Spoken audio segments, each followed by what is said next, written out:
Hello, and welcome to Seeking Rents, the podcast. I'm your host, Jason Garcia, the publisher of Seeking Rents. That's a newsletter that investigates the way businesses influence public policy in Florida. That name, by the way, comes from a term in economics called rent seeking.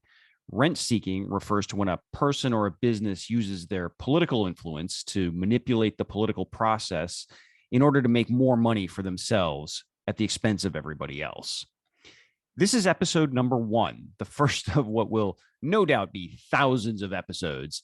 In fact, if you're listening now, you're basically the person who read Game of Thrones long before HBO ever came along.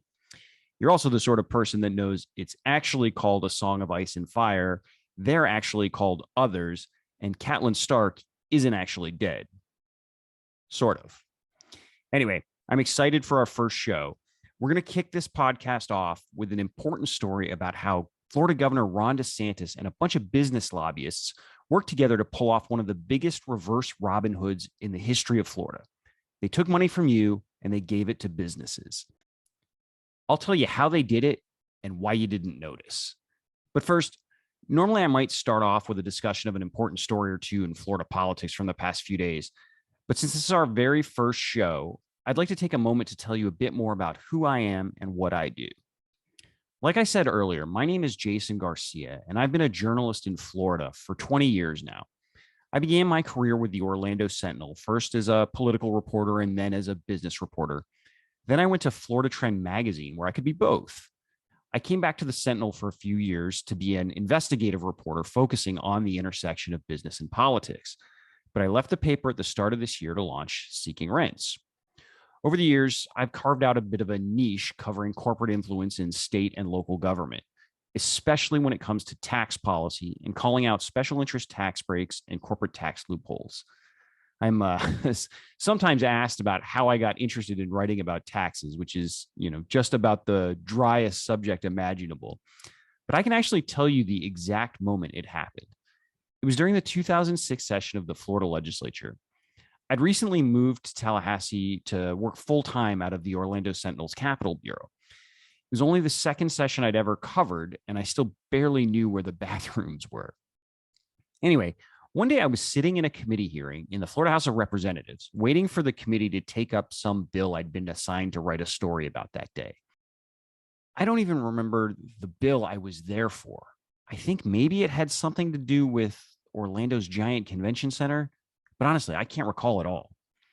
But while I was waiting for whatever bill I was waiting for, the committee took up some random tax bill. Now, if you've ever read a piece of tax legislation, and if you have, a tip of the cat to you, fellow nerd, but if you have, you know it may as well be written in a foreign language. And if you don't speak that language, it may as well be written in gibberish. It is utterly indecipherable. So I had no idea what I was looking at. And honestly, I really didn't care. But as I sat there listening to the committee, I learned that this sheet of gibberish in front of me was actually a tax break for a company called Valpak. Some of you might remember Valpak. It used to mail out millions of blue envelopes stuffed with random coupons and advertisements. I don't even know if it exists anymore. This was, quite literally, a tax break for junk mail. And I was watching in real time as our elected state lawmakers were giving hundreds of thousands of dollars to a single company with a good lobbyist through the most opaque process imaginable. Seriously, imagine the attention something like this would get if they just put a line in the state budget that said, here's $300,000 for Valpak. That would never pass, even though it is functionally the exact same thing. From that point on, I started teaching myself to speak this foreign language so that I could learn to spot these gross tax giveaways before they happened, explain them to others, and hopefully hold elected leaders accountable for supporting them. 2 decades later, that's the seed of Seeking Rents, which began in January as a digital newsletter and now includes this podcast. We'll probably play around with the format of this show as we go along, testing a few different ideas out along the way. But while the style may change, the substance will always remain the same. We're going to tell you the stories in Florida politics that you should be paying attention to, the stories that an awful lot of elected leaders in Tallahassee would rather you ignore. And that's probably the perfect way to segue into our first story. We've got a piece posting today on Seeking Rents, the newsletter, that I think might surprise some folks. During his 4 years as governor, Ron DeSantis, a conservative and allegedly anti-tax Republican, has raised taxes on Floridians. Don't get me wrong, DeSantis has cut taxes deeply for businesses, especially the state's very biggest businesses, the giant multinational corporations like Disney. But he has also raised taxes on Florida households by a lot. One reason you may not realize this is that DeSantis did a masterful job of hiding it. He used a deeply divisive social issue to stir up yet another culture war clash between voters on the left and the right and to divert the media's attention, all to distract from the fact that he was also doing a favor for corporate lobbyists.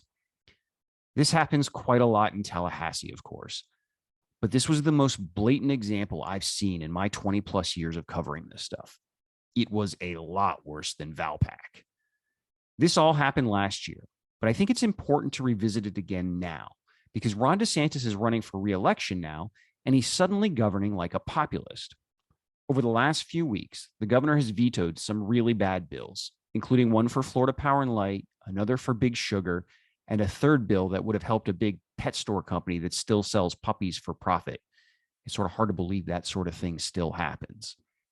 To be clear, Ron DeSantis deserves a lot of credit for vetoing those bills. And all the activists who organized and pressured him to veto those bills deserve a lot of credit too. Activism really does work, even in a place like Tallahassee. But on the other hand, it's just as important to remember what Ron DeSantis does when he's not on the ballot. So let's dive in. Let's start by going back in time to a little over 1 year ago. It was the morning of April 19th, 2021.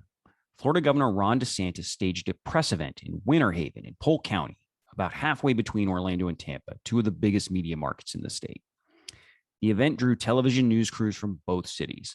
And with those TV cameras rolling, the governor signed a piece of legislation known as House Bill 1. You probably remember House Bill 1 because it got a lot of attention in late 2020 and early 2021. You probably know it as the anti-riot bill or the anti-protest bill. It threatened all sorts of new crimes and penalties for people engaged in acts of civil disobedience, like a large rally that briefly blocks a road. Versions of this anti-protest bill had begun popping up in Republican-controlled state legislatures around the country in recent years, usually after progressive-led protests over things like the Keystone gas pipeline or the Trump administration's Muslim ban. But Ron DeSantis took up the idea following the police murder of George Floyd in Minneapolis and the mass Black Lives Matter racial justice demonstrations that followed across the country and around the world. DeSantis's version of the bill was clearly designed to further inflame and exploit those racial divisions. One of the most notorious parts of this bill created new legal protections for people who harm protesters at rallies, like, say, someone who drives their car into a crowd of demonstrators standing in the street. Not surprisingly, House Bill 1 was very popular with the Trump wing of today's Republican Party, primarily the older white voters who are uneasy with or even openly hostile towards Black Lives Matter and other racial justice movements. Those are the same voters, of course, that DeSantis is trying to attract himself as he prepares to run for president, possibly as soon as 2024. So he did everything he could to attract as much attention to House Bill 1 as possible. This is the same reason he staged that bill signing show for the TV cameras in Polk County. DeSantis wanted the brightest spotlight possible on the battle he was fighting with his current boogeyman of the moment. So why was this so important?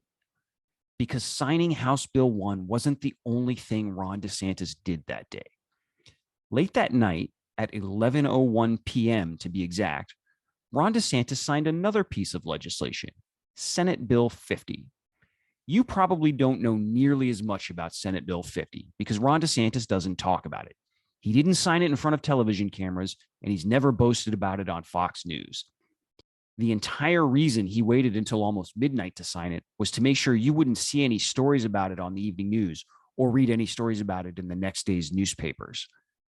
But while you might not know about it, I guarantee you that Senate Bill 50 has had a bigger impact on you than House Bill 1 has. That's because Senate Bill 50 was one of the biggest tax increases on Floridians in the history of the state. If you bought something on Amazon recently, chances are you bought it on Amazon's marketplace. That's where Amazon sells products that are technically sold by a third party. These third-party sales now account for more than half of all the stuff sold on Amazon. And thanks to Senate Bill 50, every time you buy something on Amazon's marketplace, you're now paying Florida sales tax too. It's not just Amazon. Senate Bill 50 forced all online marketplaces to charge Florida sales tax whenever they sell to someone living in Florida. This includes eBay, Etsy, and more. This has generated an enormous amount of new tax revenue for Florida, more than $1 billion this year alone. That's billion with a B. That's according to estimates by professional and nonpartisan state economists. These are the very same people that Ron DeSantis and Republicans in the Florida legislature rely on when they write the state budget. These people are experts, they are neutral, and you can trust them. This is a giant tax increase. It amounts to nearly $60 a year for every man, woman, and child in Florida. Okay, so here let me tell you what Ron DeSantis would say about all this. He would tell you that this wasn't really a tax increase at all. Here's why. Even before Senate Bill 50, you were technically supposed to pay sales tax on all that stuff you bought on Amazon. Each time you bought a book or a computer or a toaster or whatever it is, you were supposed to then alert the State Department of Revenue and pay the sales tax yourself. And you were supposed to do this each and every time you bought something. But you didn't. Nobody did. And the state had no way to enforce something like this in a state of 20 million people, where millions of people are buying dozens or even hundreds of things online each year. But Senate Bill 50 changed the law to make Amazon collect the tax from you, rather than relying on you to pay that tax yourself. And that's a tax the state can easily enforce. So before Senate Bill 50, you weren't paying this tax. Now you are. And the state is suddenly collecting more than $1 billion a year in extra tax payments from you. You can decide for yourself if that's a tax increase. So what did Ron DeSantis and the Florida legislature do with all this new money they were collecting from Floridians? They gave it all to businesses, literally. The very same bill that increased taxes on consumers by more than $1 billion a year also lowered taxes for businesses by more than $1 billion a year. It did this in two ways. The first involves Florida's unemployment tax, which, even by tax standards, is a wickedly complicated subject. But basically, that's a tax that businesses pay where the money gets put into an account that the state then uses to pay for unemployment benefits for Floridians who lose their jobs. In good economic times, when there aren't many people who need unemployment and there's lots of money in that account, the unemployment tax is low. But in bad times, when lots of people are claiming unemployment benefits and the account starts to run low, the unemployment tax goes up. This is what was supposed to happen after the COVID-19 pandemic, after so many companies made mass furloughs and layoffs, and there was a huge spike in unemployment claims. Businesses, who, by the way, had been paying a very low unemployment tax for years, were supposed to pay higher unemployment taxes to replenish that unemployment account. But instead of making businesses pay to refill that account, Senate Bill 50 used all the new cash that was coming in because Floridians were now being forced to pay sales tax when they shopped on Amazon. Essentially, Ron DeSantis and the Florida legislature made Florida consumers pay for a tax increase that businesses were supposed to pay. Now, that's only a temporary tax break for businesses, because once the employment account is replenished, that unemployment tax would have gone back down. But Senate Bill 50 also permanently cut another tax, and another tax that only businesses pay. Specifically, Senate Bill 50 permanently reduced the tax that businesses pay when they lease property, like when a law firm rents a floor in a downtown office tower or an Olive Garden restaurant leases land in a shopping plaza. This tax was cut by more than half, from 5.5% to 2%. This tax cut will save businesses, and only businesses, more than $1 billion a year. One of the very biggest beneficiaries of this, by the way, is Publix, the grocery store giant that turned a $4 billion profit last year. So why would they do this? Why would Ron DeSantis decide to make Floridians pay billions of dollars more in taxes just so businesses could pay billions of dollars less? Because that's what corporate lobbyists wanted. In fact, Emails show that lobbyists for a handful of giant retailers, particularly Walmart, Target, and Best Buy, plus Amazon itself, wrote the guts of what became Senate Bill 50. I know about those emails because I'm the guy who found them through a public records request back when I was working for the Orlando Sentinel. Now, politicians in Tallahassee tried to make it look like they were trying to help homegrown Florida businesses when they passed this bill. It was an act.